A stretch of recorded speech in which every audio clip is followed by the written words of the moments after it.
আজ যে চমকপ্রদ কাহিনী বলতে যাচ্ছি সেটা শুনলে আপনার মাথা ঘুরে যাবে। কল্পনা করতে পারেন 15 বছর ধরে ভারতের বাংলাদেশকে নিয়ন্ত্রণ করেছে একটি পুতুল সরকার দিয়ে, কিন্তু 5ই আগস্টের জনবিস্ফোরণে সব শেষ। জনগণের এক স্বতঃস্ফূর্ত আন্দোলনে ভেঙে পড়েছে তাদের পুরো সাম্রাজ্য। শেখ হাসিনা শুধু একজন প্রধানমন্ত্রী ছিল না, সে ছিল ভারতের গোয়েন্দা সংস্থার সবচেয়ে বড় অ্যাসেট। কিন্তু 5 আগস্ট যখন সে হেলিকপ্টারে করে পালিয়ে গেল, তখন হারালো তাদের ইতিহাসের সবচেয়ে গুরুত্বপূর্ণ সম্পদ। এটাই হলো এর সবচেয়ে বড় পরাজয়। আপনারা জানেন কি যে ডিজিএফআই এর ভবনের ভেতরেই এর অফিস ছিল?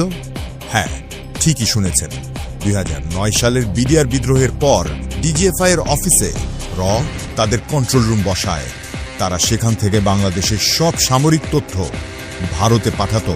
কিন্তু সবচেয়ে ভয়ঙ্কর তথ্য হলো হাসিনার সাথে এর প্রধানের ছিল সরাসরি যোগাযোগ। জুলাই আন্দোলনের সময় হাসিনা এর প্রধানের সাথে ফোন করে কারফিউ আরোপের পরামর্শ নিয়েছিল। এমনকি ডিজিএফআই এর পাঠানো রিপোর্টের আগেই হাসিনাকে আন্দোলনের আপডেট জানিয়ে দিত। আর যখন হাসিনা পালিয়ে গেল, তাকে সবার আগে স্বাগত জানালো অজিত দেওয়াল, যিনি কিনা ভারতের গোয়েন্দা সংস্থা ইন্টেলিজেন্স ব্যুরোর সাবেক পরিচালক। এখান থেকেই স্পষ্ট প্রমাণিত হয় কিভাবে হাসিনা এর সম্পূর্ণ নিয়ন্ত্রণে ছিল। এবার আসি সবচেয়ে ভয়ঙ্কর অধ্যায়ে, আয়নাঘর। এই গোপন কারাগারে 2009 সাল থেকে 2024 সাল পর্যন্ত 677 জন গুম হয়েছে, 148 জন কাস্টডিতে মারা গেছে। ব্রিগেডিয়ার আজমি 8 বছর অন্ধকার কক্ষে বন্দী ছিলেন। মাইকেল চাকমা ছিলেন 5 বছর। দীর্ঘ এই সময়ে সূর্যের আলো কোনোদিন তারা দেখেননি। তাদের অভিজ্ঞতা থেকে জানা যায় কক্ষগুলো এত ছোট ছিল যে সেখানে ঠিকমতো শোয়া যেত না। বন্দীদের মধ্যে কেউ কেউ দেয়ালে তাদের জীবনে ঘটে যাওয়া দুর্বিষহ অভিজ্ঞতার কথা লিখে রেখেছিল। কেউ লিখেছে ডিজিএফআই, কেউ লিখেছে গোয়েন্দা সংস্থা আমাকে এনেছে, কেউ লিখেছে পরিবারকে বলো খোঁজা বন্ধ করো না। আর সবচেয়ে চাঞ্চল্যকর তথ্য হলো জিজ্ঞাসাবাদের সময় হিন্দি ভাষায় কথা বলা লোকজন তাদের টর্চার করত। সাথে থাকতো বাংলা দোভাষী, মানে সরাসরি ভারতীয় এজেন্ট। প্রাক্তন এনএসআই মহাপরিচালক ব্রিগেডিয়ার আমিনুল হকের ভাষায় কোন খাতে কাজ করে না, সেই প্রশ্নটাই অনেকটাই শ্রেয়। মিডিয়া, শিক্ষা, ব্যবসা, সর্বত্র তাদের লোক। অর্থায়নে চলত অসংখ্য পত্রিকা, নির্দিষ্ট কলামিস্টরা পেত ভাতা, বিদেশ ভ্রমণের সুযোগ, এমনকি বিভিন্ন পুরস্কার। তারা ছিল ভারতের মুখপাত্র।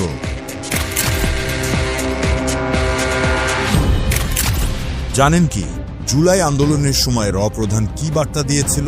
কাশ্মীরের অভিজ্ঞতা প্রয়োজনে ব্যবহার করো, যে কোনো মূল্যে হাসিনাকে ক্ষমতায় রাখো। এই নির্দেশের পর 400 প্রশিক্ষিত অফিসার ঢাকায় এসেছিল। তারা 2019 সালের কাশ্মীরের দমনের কৌশল এখানেও প্রয়োগের চেষ্টা করেছিল। সব ফোন কমিউনিকেশন নিয়ন্ত্রণ করছিল, জুনিয়র আর্মি অফিসারদের নজরদারি করছিল। কিন্তু শেষ পর্যন্ত কি হলো? তাদের সব কৌশল ব্যর্থ। জনগণের স্বতঃস্ফূর্ত আন্দোলনের কাছে সব হিসাব নিকাশ ভুল প্রমাণিত হলো। হাসিনার সরকার ভারতের সাথে যে 3টি চুক্তি করেছিল সেগুলো জানলে আপনার বিস্ময়ের সীমা থাকবে না। মংলা বন্দরের নিয়ন্ত্রণ ভারতের হাতে দেওয়া, আসাম ত্রিপুরার জন্য রেল করিডোর আর তিস্তা প্রকল্প। সবচেয়ে ভয়ঙ্কর ছিল রেল করিডোর চুক্তি। এর এক ধারায় বলা হয়েছিল ভারত রেলপথে কি পরিবহন করবে সেটা জানার অধিকার বাংলাদেশের থাকবে না, আর নিরাপত্তা সমস্যা হলে ভারতীয় সেনা বাংলাদেশে ঢুকতে পারবে। মানে পরিকল্পনা ছিল বাংলাদেশকে পুরোপুরি ভারতের উপনিবেশ বানানো। কিন্তু 5 আগস্ট সব শেষ। যে সংস্থা মনে করত তারা সবকিছু নিয়ন্ত্রণ করতে পারে, জনগণের এক মহাজোয়ারের কাছে তাদের সব অহংকার ধূলিসাৎ হয়ে গেল। বুঝতে পারেনি যে বাংলাদেশের মানুষের ক্ষোভ কতটা গভীর। তারা ভেবেছিল গুম, খুন, আয়না ঘরের ভয় দিয়ে সবকিছু নিয়ন্ত্রণ করা যাবে, কিন্তু জনতার আন্দোলনের কাছে তাদের ১.৫ দশকের পরিকল্পনা অনেকটাই ভেঙে পড়ল। আর এই পতনের সবচেয়ে লজ্জার ঘটনা ঘটল তখনই, যখন আয়না ঘর থেকে মুক্তি পেল বন্দীরা। যাদের অস্তিত্ব তারা অস্বীকার করত, সেই বন্দীরাই তাদের সব মিথ্যা ফাঁস করে দিল।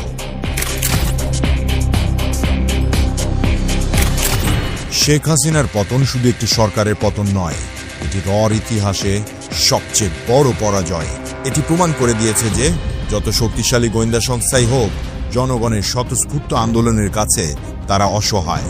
এখন বাংলাদেশ একটি নতুন যুগ শুরু করেছে, যেখানে বিদেশি শক্তির প্রভাবের চেয়ে জনগণের ইচ্ছাই প্রাধান্য পাবে। ডিজিএফআইয়ের ভবনের রয়ের অফিস এখন বন্ধ, আয়না ঘরের দরজা খোলা। গুম খুনের সাম্রাজ্যের অবসান ঘটেছে। এই হলো জনগণের শক্তির বিজয় আর রর অহংকারের পরাজয়। আমরা এখন মুক্ত, মুক্ত শেখ হাসিনার দুঃশাসন থেকে, মুক্ত ভারতীয় গোয়েন্দাদের নিয়ন্ত্রণ থেকে, মুক্ত বিদেশি হস্তক্ষেপ থেকে, মুক্ত আয়না ঘরের ভয় থেকে। এই ছিল রয়ের ঐতিহাসিক পরাজয়ের কাহিনী। ১.৫ দশক ধরে যে গোয়েন্দা সাম্রাজ্য গড়ে তুলেছিল, জনগণের এক আন্দোলনে সব ভেঙে পড়ল।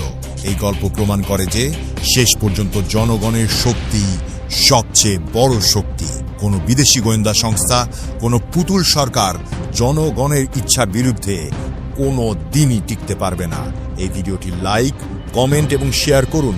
আমাদের চ্যানেলে তথ্যধারায় সাবস্ক্রাইব করুন এমন আরও চাঞ্চল্যকর সত্য জানতে। আর কমেন্ট সেকশনে জানান আপনারা কি মনে করেন, বাংলাদেশ কি সত্যিই রর প্রভাব থেকে চিরতরে মুক্ত হয়েছে? আমাদের সাথেই থাকুন। ধন্যবাদ সবাইকে।